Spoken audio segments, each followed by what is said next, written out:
Hey everyone. Thank you for tuning in. I am Mark, aka Stock Market Jobber.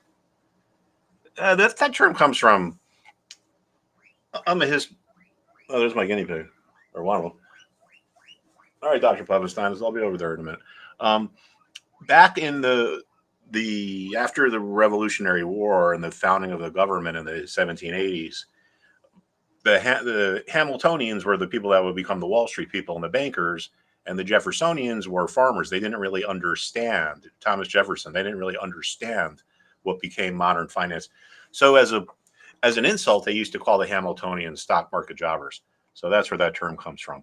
So anyway, NVIDIA is now the biggest company in the world. Well, actually, I should say in the US.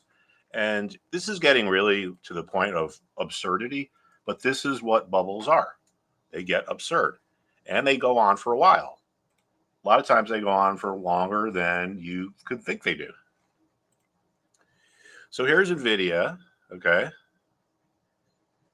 Let me just clean this chart up a little bit here. So let's go back to the beginning of the month. Let's go a month ago. Not even. May 22nd. Since then, NVIDIA is up 42%.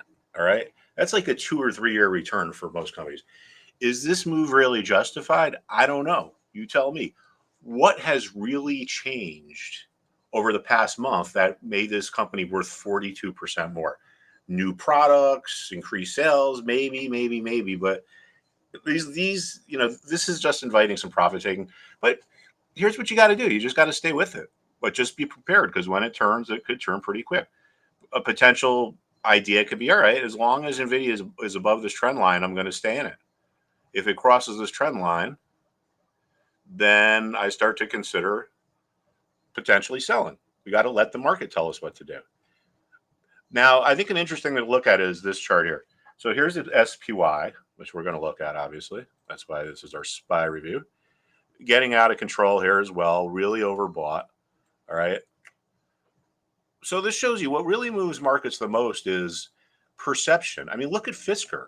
Fisker just declared bankruptcy. Now, I'm not saying NVIDIA is going to be anything like that because NVIDIA is a real company. But if we look at Fisker, if I can learn how to spell,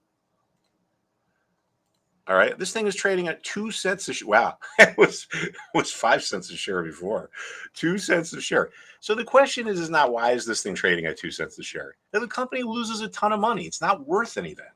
But yet, somehow, when it was still losing money back here, people were trading at $6 a share, $7 a share. I mean, it got up to the 20s.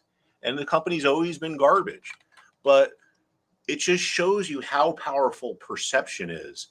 Markets are human psychology. I mean, think about it. For every buyer, there's a seller. For every seller, there's a buyer. There's one person who thinks the other person is wrong and vice versa. So you just got to factor that in. You can't really say to yourself, well, NVIDIA is worth this much because the AI market's going to grow this much and blah, blah, blah. Once everyone who wants to buy NVIDIA buys it, and we're probably getting pretty close, the market runs out of buyers and the only place it can go is down. But anyway, let's go back to this S&P 500 chart where all 500 stocks are weighted equally and take a look at it. All right, looks good. Let's look at this ETF where every stock in the S&P 500 is equally weighted. Looks a lot different, doesn't it? Market weighted, equal weighted. All right. So what this tells us that most of the stocks in the S&P 500 are actually going down. It's just this narrow group of the leaders that's bringing the market up. In this particular ETF, all 500 stocks are the same. NVIDIA has the same weighting as whatever the 500th stock is, the smallest one. And this tells us most stocks are going down. All right. If we look at the tech sector, which is where NVIDIA lives, obviously, I mean, look at that. This is a parabolic move here. I mean, one of the indicators I like to look at is the Bollinger Bands. This upper red line here is 2 standard deviations above the 20-day moving average. So why is that important? Well, statistics tell us that 95% of trading should be within 2 standard deviations. So see how we're outside of that range now? That's going to draw on sellers. Now let's look at some of these other sectors. The three biggest sectors are tech, financials, and healthcare. So we look at healthcare, it's kind of going sideways. And if we look at financials, they had a big couple days, but it's still in a downtrend. If we look at our consumer discretionary sector, overbought. There's that Bollinger Band again here. Industrials. So most of the market looks neutral to weak. It's really just this tech sector that's driving the names higher. And within the tech sector, it's just a couple names, right? So it's important to understand that what could be going on.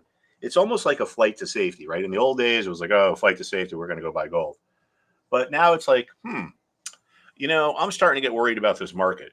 I'm going to sell all my 10 stocks and I'm just going to buy NVDA and I'm going to buy Apple because those things have been safe. So, most of the stocks are going down in the market. I got 10 stocks in my portfolio. I've been selling 9 of them. I'm just going to blast those out and put all of my money into my one position into NVIDIA. And when that happens, the market runs out of buyers and it'll start to go lower. But the thing about these bubbles is they can go on for longer than you think. So you're better off not trying to pick the top. Wait for the market to give you some kind of a signal that the reversal that you're anticipating has actually started. And we talked about this yesterday. It could be when this RSI line gets back down below the horizontal red line. That'll tell us that the buying frenzy is kind of coming to an end. Another trigger could be, all right, if we cross this trend line, this uptrend line, that's my signal to get out. Best traders, they let the market tell them what to do. They don't guess. You can't sit here and guess like, oh, if it gets to 150, I'm going to sell it. It might go to 170, right? You say, all right, if it gets to 150, I'm going to sell it. And it gets to 145 and it crosses the trend line and starts to go lower. Well, you just missed out on selling it at 150 because you were just guessing at what price you were going to sell it. If you were if you had this strategy of like, all right, I'm going to sell it if it crosses this trend line or if this RSI reverses, then maybe you're not going to get the exact top, but the odds are going to be in your favor. I saw this article here before I get going about Boeing. Did you say they were like using fake titanium? Boeing CEO apologizes to Max crash families. Let's say, oh yeah, I'm sure that helps. Your family died because of some incompetence somewhere. But anyway, for a trade, look at this big move lower here, getting close to a support level. And a lot of times markets rally off of support. See how that happened there? Support's this large group of buyers. There's going to be support here because there were people who sold here who regret their decision to do so once the thing blasted off. So they tell themselves, all right, if it gets back to my level, I'm going to buy my shares back. So seller's remorse can keep a support level intact for an extended period of time. We see it all the time in markets. Probably see it right here. Yeah. See, this support was intact there. And a lot of times when we get to support, the market rallies because some of the buyers who create the support start to cut ahead of each other in line, and you get this bidding war.